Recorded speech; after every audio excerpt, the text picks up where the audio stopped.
nice break. Our players were able to go home and see their families. Even big Cement went back to Turkey to see his family, so it was nice. And then we're back at it. Longwood's a very good basketball team. They're 11-3 for a reason, and they played very well today. And it was a good test for us to try to, first of all, we to win the game, and secondly, to have some things to work on this week before a game on Saturday. All right, so let's start there. What did you see today that you see as areas that need improvement before Saturday? Well, 20 turnovers, it's our worst turnover game probably the whole year. We have to make, first half we didn't share the ball at the right time, we over dribbled. Second half we had 14 assists, which was outstanding, and that's why we scored 53 points. And so when we share the ball, we've been shooting the ball well as a team. I think we were 60%, 62 for the game. At Boston College, we were 64% for the game. That's pretty high. 3-point line, we've been shooting very well. So we're doing our part, making shots. We just have to get to that position where we hit the open man at the right time. There were multiple times throughout the game where you guys pulled away and started to build a lead, and then Longwood answered. Ultimately, you guys did pull away. What can you say about your team's mental endurance throughout the game? Well, Longwood played exceptionally well, especially in the first half.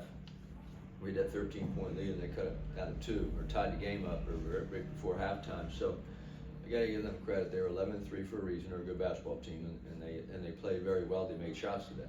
And so they're hard to guard because they're very versatile, very athletic, and they're quick. And we're bigger, but they had some quickness advantages in certain positions, and they used it.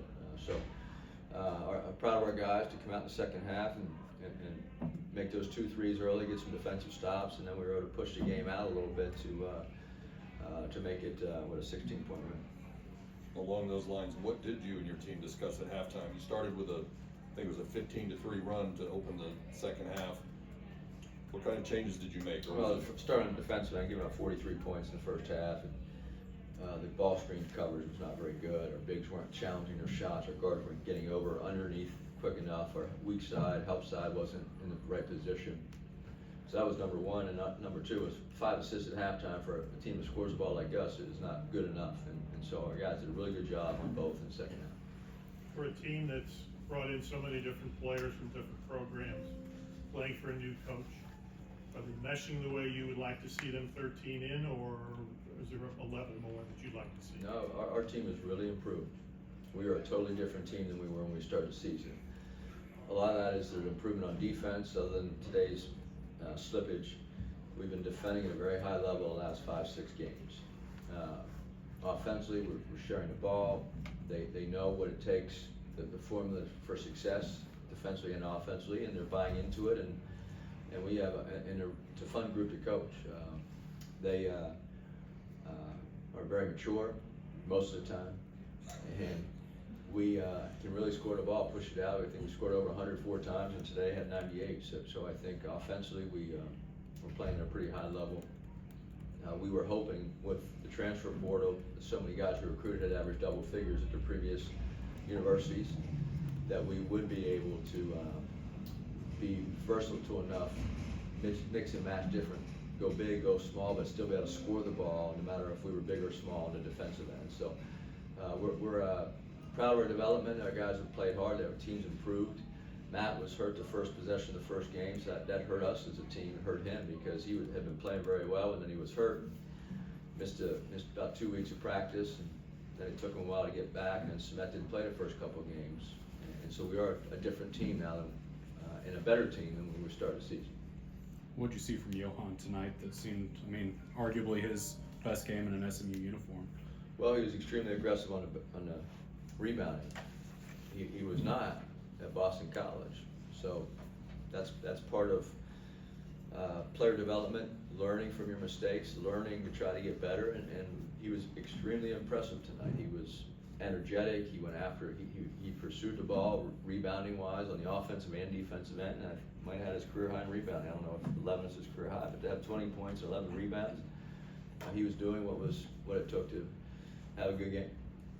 You mentioned that your guys had a size advantage, especially in the front court, but also acknowledged Longwood's a very quick team. You did out-rebound them 33-30.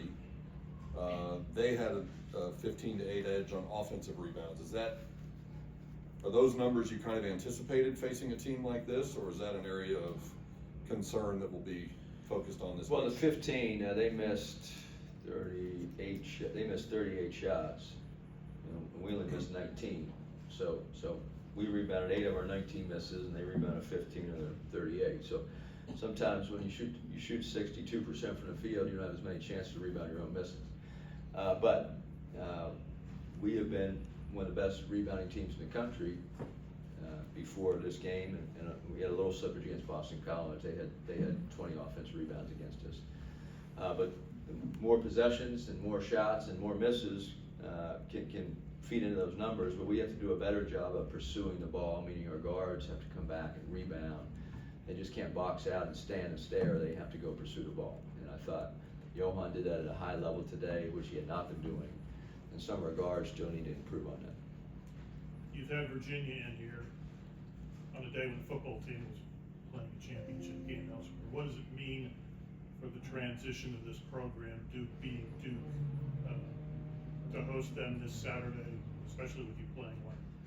Yeah, I think we're both 11-2, both teams, and 2-0 in the league, and they have a midweek game, I think, on Tuesday. So we'll be preparing for that game for the entire week, and it'll be a sold-out crowd and sold-out arena. There'll be a lot of energy here, and Duke is an exceptional team, and they have great players, and we have to be ready. Can you compare it to any of the experiences at SC? Well, we played UCLA twice every year, and they were in the same city. So when you're talking about rivalries, I wouldn't say SMU and Duke are basketball rivals just because we're new to the first time we've ever been in the ACC. But we respect them, and we know how good they are. When you're at USC for 11 years and you have a crosstown rivalry and you play them twice, those were fun games. And I assume that Saturday will be a fun game like that, meaning the atmosphere, the energy, the fans, and hopefully our players will rise to the challenge and play well. You talk about this being SMU's first year in the ACC, and sometimes there are coaches whose teams get ready to play sort of a name marquee program, as Duke is. But a lot of your guys are veteran, experienced, mature guys. Do you and your staff even have to talk to your guys about playing the names on the back of their jerseys, not playing the name on the front of their jersey? Well, I think it's no secret that Duke's ranked 3rd in the nation, and they're a great team. And they've been historically one of the best programs in the country the last 25, 30 years. So they know that. We don't need to mention that to them. They know that. But like you said, we have guys that have played in many big games in their career and will respect the atmosphere and appreciate the atmosphere and appreciate and respect the opponent. But once that ball is tipped, it's who's going to play better, who's going to be tougher, who's going to make the shots, make the right pass at the right time, who's going to defend at the highest level, who's going to get that rebound, do the little things to win a game. And so once that game starts, you have to play for the name on your chest and also the name on your back, and not worry about who your opponent is. You have to play as hard as you can. Anything else?